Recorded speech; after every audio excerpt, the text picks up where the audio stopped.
I don't see him knocking him up, no. Will you watch Shakur? I mean, No. obviously, no?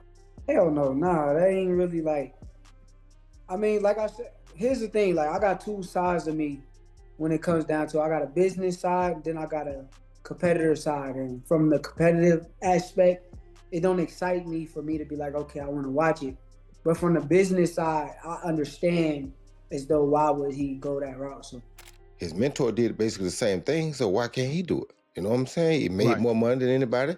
He was smarter than everybody. He didn't take too many stupid risks. That's what he did, and it worked for him. And people okay with that and accepting it, so why can't Tank do it? Jake Paul is an opportunist.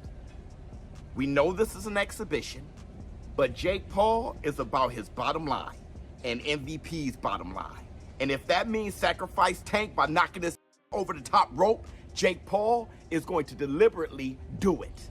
He's going to go out there to knock him out. I promise you. The wildest fight the boxing universe has ever witnessed is on the cusp: Jake Paul versus Gervonta Tank Davis. It began as a rumor from the internet but has turned into a global headline. People thought it was absurd, that it was a money grab, but that hasn't dissuaded people from piling in. One of the first to weigh in for the fight was Benavidez Sr, who asserted this fight actually has the potential to revive contemporary boxing, arguing Jake Paul might rekindle the sport's waning popularity. Entertaining fight, to be honest.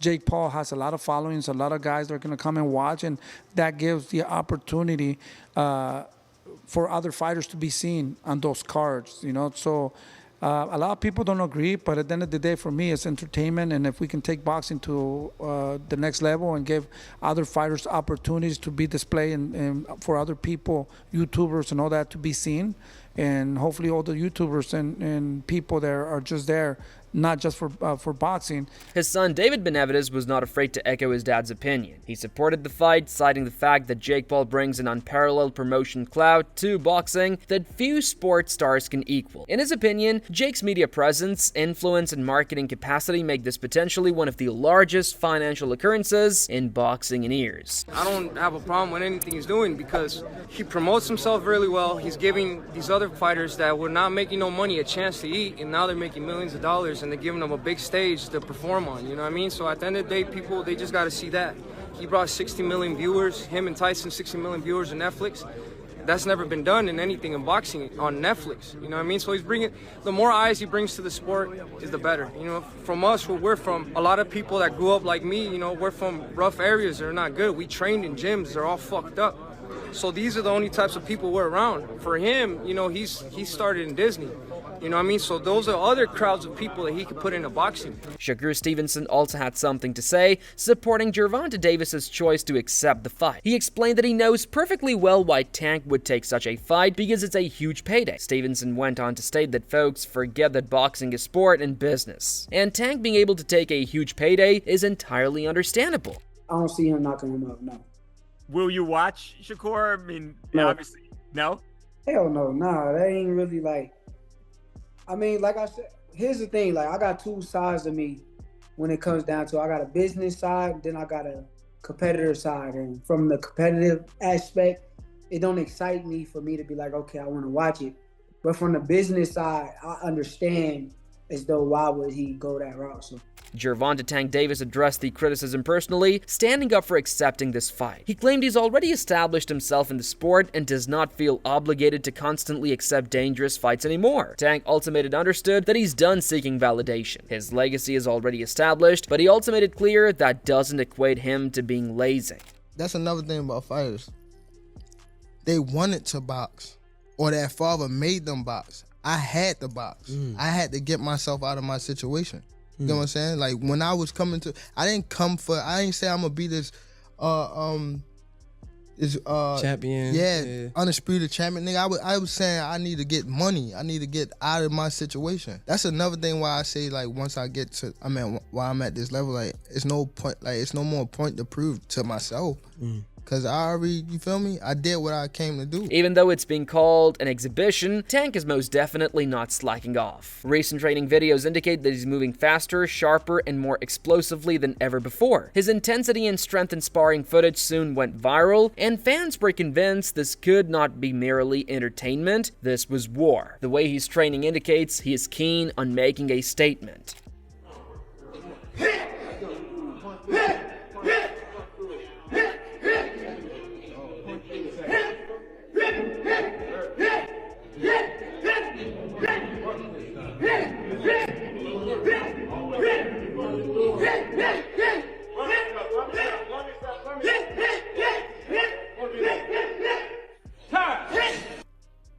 Roy Jones Jr. also joined the fray, fully endorsing Tank Davis. He stated that Tank's strength, accuracy, and fight IQ are more than sufficient to annihilate Jake Paul inside the ring. Roy underlined the fact that Davis isn't merely powerful, he's surgical when he competes. For him, Jake might have developed over the years, but Tank's natural explosiveness and timing are from another sphere. To Tank's credit, I'm interested in the Tank Jake Paul exhibition because I know for a fact that if they do it for real, Tank is capable, although he's small, he's capable of knocking Jake Paul out, just like Jake Paul probably capable of knocking him out because he's so much bigger. So you believe that? I believe no that doubt about it. Without a question, if they fight for real. If they don't, if they say, no, well, we're going to take care of Jake, just want him to go through and learn more, then he might not knock him out. You understand me? But if they do it for real, Tank is highly capable of taking Jake Paul out. So the exhibitions that I like to see are ones that either I can mythically look at and say, wow. Roy Jones Jr. then raised the important point: when Floyd Mayweather fought Logan Paul, the world did not mind. Millions watched and everybody termed it entertainment. Roy contended that it is hypocritical for fans to now criticize Tank for doing something analogous. He claimed Tank's choice isn't damaging the sport, it's changing it. His mentor did basically the same thing, so why can't he do it? You know what I'm saying? He made more money than anybody. He was smarter than everybody. He didn't take too many stupid risks. That's what he did, and it worked for him, and people okay with that and accepting it, so why can't Tank do it? Logan Paul, meanwhile, issued a shocked warning to his own brother. He publicly warned Jake Paul not to overlook Tank's quickness and knockout capability. Logan acknowledged that Jake has come a long way and enjoys the weight gain, but Tank's explosiveness and timing have the potential to be devastating issue. He warned that one slip-up, one sloppy jab, and Tank could knock Jake out cold immediately. Coming from his brother, that advice was alarming, and fans began to question how dangerous this bout could actually be for Jake Paul. This is a dangerous fight for Jake. Gervonta's technical expertise, his speed, his precision, the fact that he's a counter striker are dangerous facts that make me think that Jake's really got to lock in for this one. On the contrary, if Gervonta feels a couple big Jake Paul shots, it's going to be detrimental. Schaub is the adult, on the other hand, went the distance and defended Jake Paul. He made it clear that he's taking Jake to win, and not by decision but by knockout. Schaub has mentioned Jake's recent performances are indicative of growth and his size and reach advantage can't be overlooked. To him, Jake's game sense under pressure and decision to take risks render him dangerous. He foresaw Jake walking Tank down and delivering the type of hard shots that the lighter fighters just cannot absorb, establishing his validity once more. Jake Paul is an opportunist. We know this is an exhibition, but Jake Paul is about his bottom line and MVP's bottom line. And if that means sacrifice Tank by knocking this over the top rope, Jake Paul is going to deliberately do it. He's going to go out there to knock him out. I promise you. Terence Crawford also spoke up and sided with Jake Paul. Crawford stated that due to the weight disadvantage, Tank simply won't be able to take Jake's punches like he does against lighter opponent. He described how Jake's natural size added to his strength grants him an enormous physical advantage. Crawford went on to state that although Tank's skill set is elite, physics come into play. A heavier man with good fundamentals can make it hell for a smaller man once actual punches begin to land. Jake Paul versus Tank Davis, they just announced the fight. What's your instant reaction to that? I don't know what's going to happen with a 135-pounder going up against a 200-pounder. I think it's not a real fight. Jake just too big. Tank ain't gonna be able to get in from that jab. Jake land one good punch on Tank, it's over with. Michael Bisping shared similar sentiments, and he was firmly in Jake Paul's corner. He maintained that possessing superior boxing technique does not necessarily mean an automatic win when the size difference is this wide. In Bisping's view, weight divisions are in place for a purpose, and Jake's build might overpower Tank. He reminded everyone that Jake has demonstrated that he can weather pressure, absorb punches, and fire bombs with knockout power.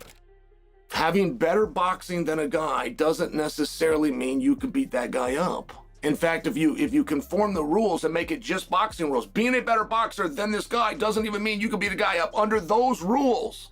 Benavidez Sr., though he was hyping himself up previously, went on to concede afterwards that he has no idea who really wins. Both guys have something that could badly damage the other, he explained. Jake possesses raw power and physical strength, whereas Tank possesses speed, timing, and elite-level accuracy. He assured us that fans do not want to count either man out, and for Benavidez Sr., the true drama isn't who emerges the winner, but the manner in which it occurs. Whether the larger man can assert his strength or the smaller technician can outsmart him. It's super weird, man, you know, super tall. I don't know what's going to happen, man. Like, at the end of the day, you know, it's going to be entertaining. I want to see what happens there, and we might have a surprise, or, I mean, either way, it's going to be a surprise. If Tank can knock out Jake Paul, or Jake Paul can knock out Tank, is going to be like weird and exciting and surprised, you know. Everybody's gonna be surprised on whatever happens. Not everyone is a fan of the fight, however. Promoter Eddie Hearn claimed it to be embarrassing for the sport. It appears more like a business decision than genuine competition, he said. The fight, according to Hearn, looks forced, not based on merit, but because of attention and money. Even he, however, could not argue that the fight has been a huge global draw. Love or hate it, Hearn averred that everyone will watch because curiosity will always triumph regarding spectacle. Now, you've gone from a 250-pound world heavyweight champion to a 135-pound, 5'6".